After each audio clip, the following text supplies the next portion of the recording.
Despite the fact that drug addiction causes physical and chronic changes in the brain, there is good news. The brain can be rewired back to normal. Substance abuse is, in fact, very treatable and manageable.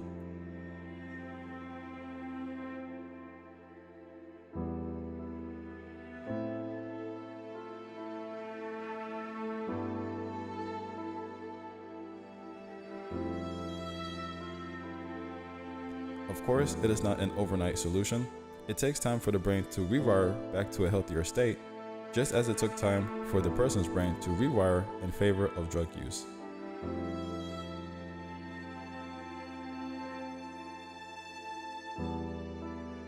Addiction recovery necessitates changes in routines and thought processes. It entails substituting healthy behaviors such as exercise and cooking for drug use.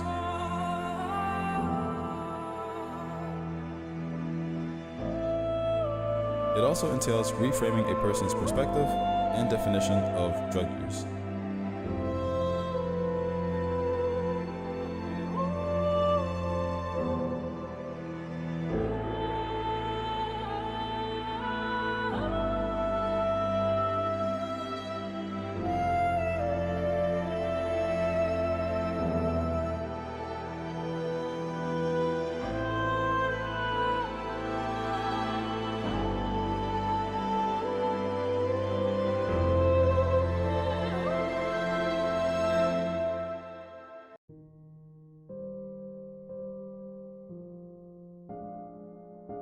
It is no longer a matter of survival, but of destruction. To get to the bottom of their drug use behaviors, education combined with cognitive therapy is required.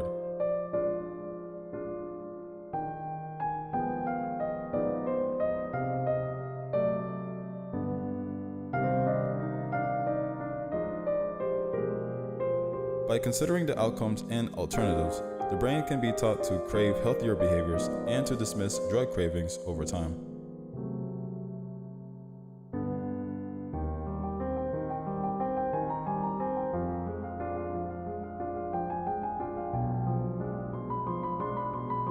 It is possible to teach it to seek and prioritize meaningful relationships and activities over drugs and alcohol. Abstinence, ongoing therapy, active management, cognitive reframing, and professional support can all be used to teach this.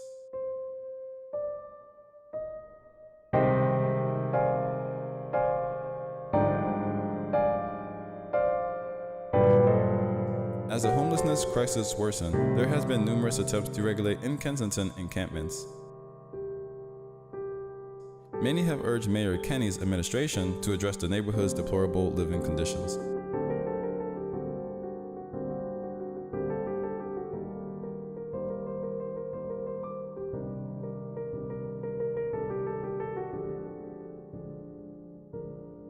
Some people who were made homeless sought permanent housing or treatment.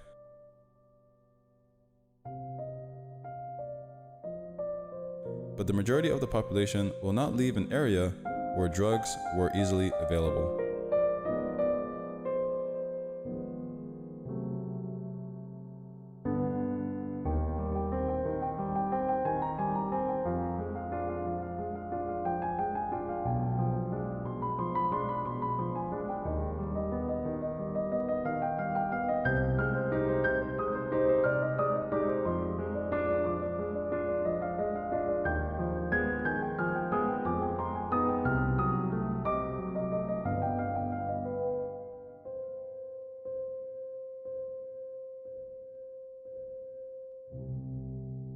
The number of people living on Kensington streets varies according to official estimates. Officials from the city's housing department estimated 300 people, while law enforcement estimated over 650 people.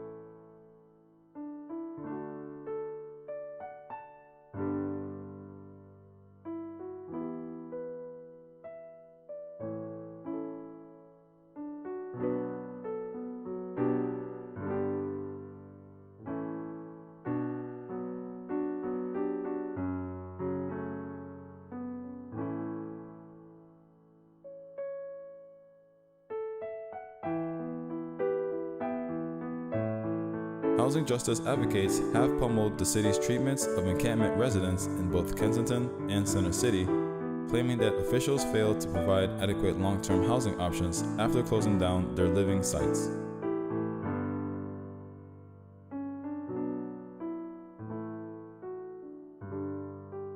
Genetics, according to National Institute on Drug Abuse, accounts for roughly half of a person's likelihood of developing an addiction.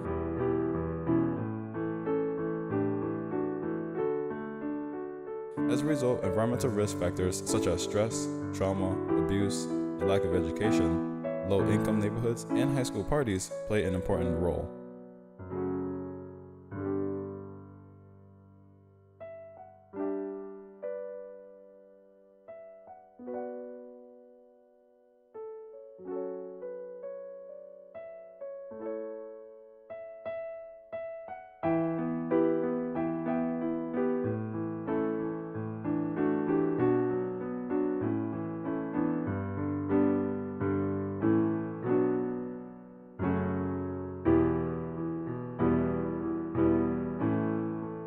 Adolescents who use drugs are more likely to develop a drug addiction behavior because their brain is still developing.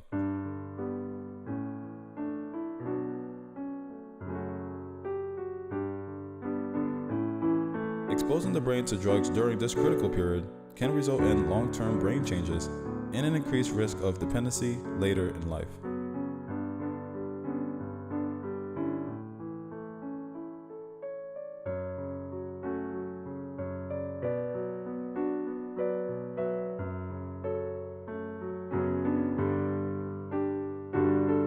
According to research, nearly 70% of adolescents who tried an illicit drug before the age of 13 develop a clinical addiction within the next 7 years.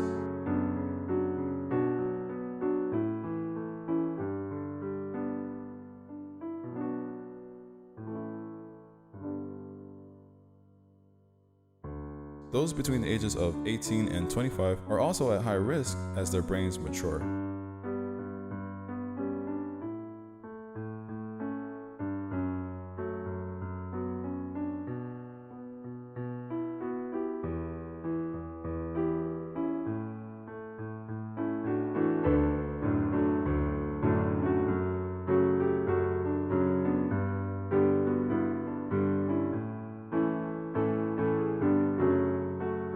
In fact, 9 out of 10 people who struggle with substance abuse began using before the age of 18.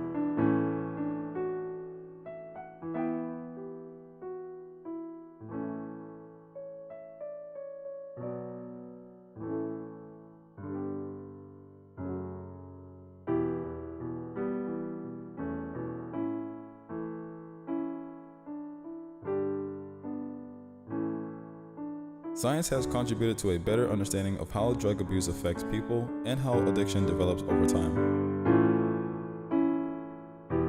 Researchers have been able to see how substance addiction work in the brain using imaging and other cutting-edge technology.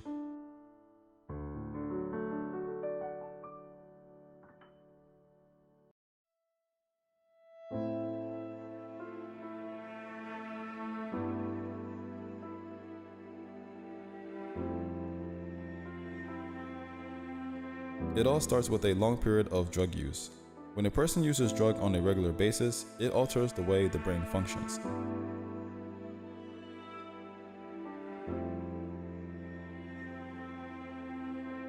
Drug use becomes compulsive over time rather than recreational or voluntary.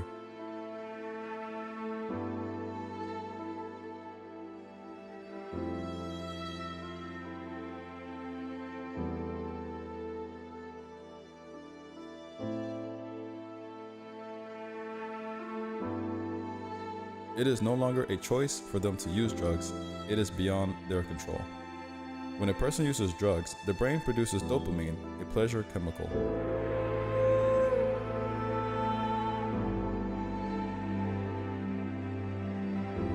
This causes a euphoric bodily response and mental state in the user, making him or her feel good or high.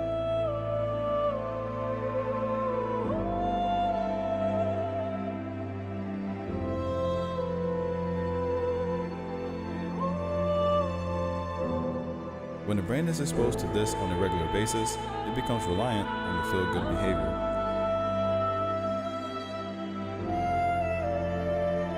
As a result, it hardwires those euphoric drug-using experiences into its circuitry, and drug use becomes its top priority.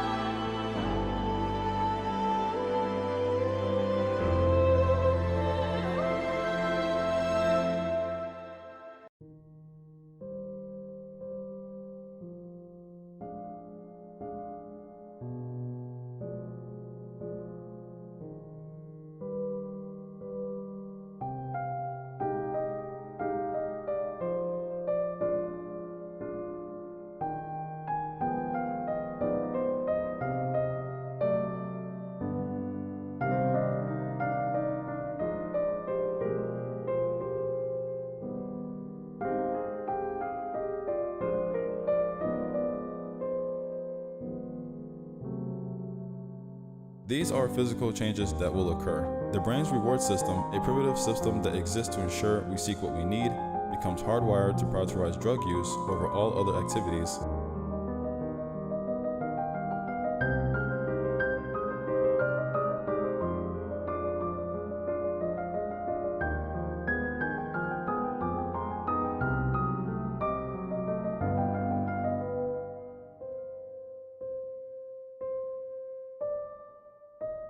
Such as eating, sleeping, family, and academics.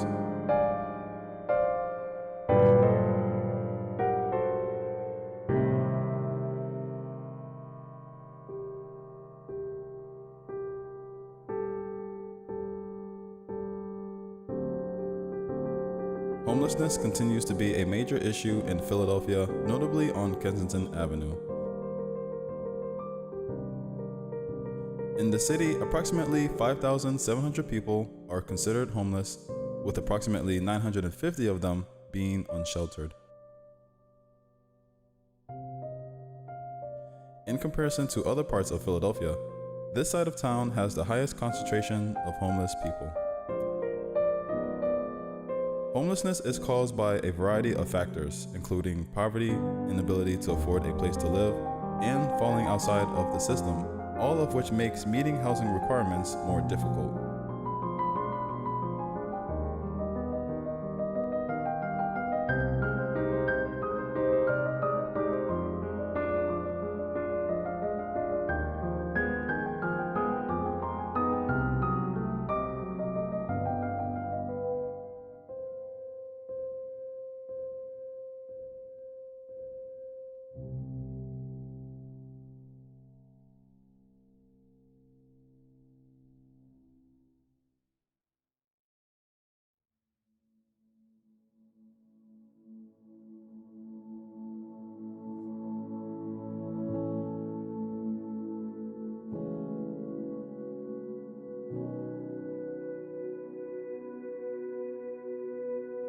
Sometimes mental illness plays a role. Many new people have become homeless as a result of the opioid crisis.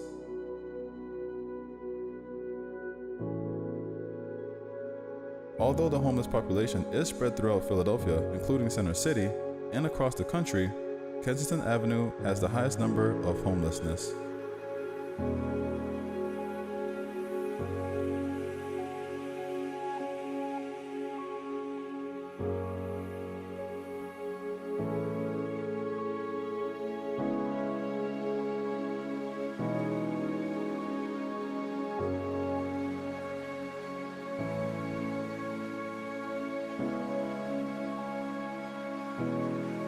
Being homeless or suffering from a mental illness is not a crime.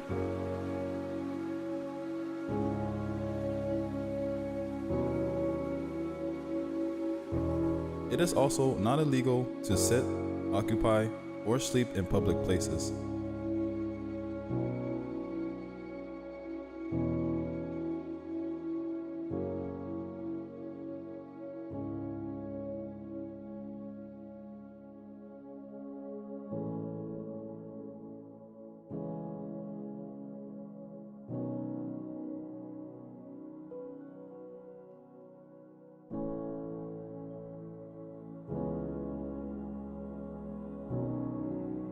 Law enforcement officials do not arrest homeless people because doing so reduces their chances of finding housing and raises the public sector's cost.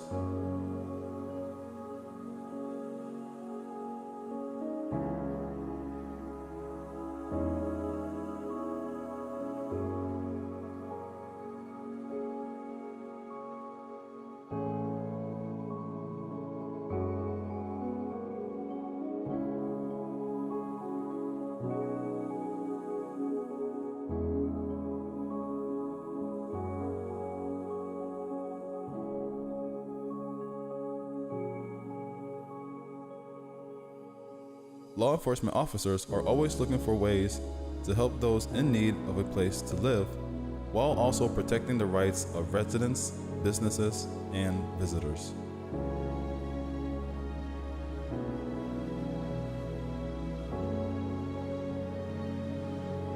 The COVID pandemic has also exacerbated Philadelphia's homeless population. In addition to dealing with a massive increase in the number of homeless people in Philadelphia, there has been an increase in drug consumption.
In Philadelphia, xylazine began to gain popularity in the mid-2010s.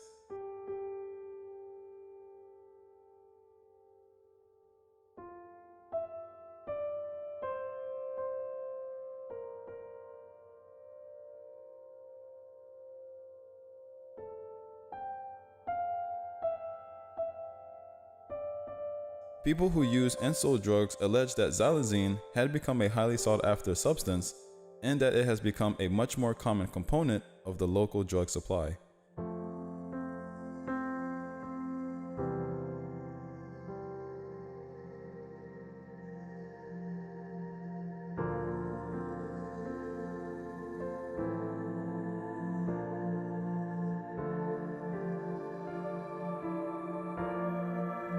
The reports from Philadelphia, as well as hints that xylazine was apparent in other parts of the country, prompted the researchers and colleagues to try to track the drug's spread across the continental United States.